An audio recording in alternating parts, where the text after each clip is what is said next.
একাকিত্ব। সবাই ভাবে আমি নীরব, আসলে আমি ভেতরে ভীষণ ক্লান্ত। হাজার মানুষের ভিড়েও আমার জন্য কেউ অপেক্ষা করে না। জানালার পাশে বসে প্রতিদিন সন্ধ্যাকে দেখি সূর্য ডুবে যায়, আর আমিও একটু একটু করে হারিয়ে যাই। যে কথাগুলো বলতে চেয়েছিলাম সেগুলো আজও বুকের ভেতর বন্দি, কারণ শুনতে চাওয়ার মানুষ আজ আর কোথাও নেই।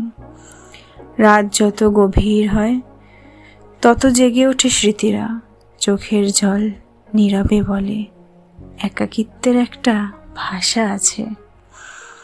তবু ভোর আসে, নতুন আলো জানালায় কড়া নাড়ে। আমি আবারও হাসতে শিখি, কারণ ভেঙে পড়েও বেঁচে থাকাটাই হয়তো জীবনের সবচেয়ে বড় সাহস।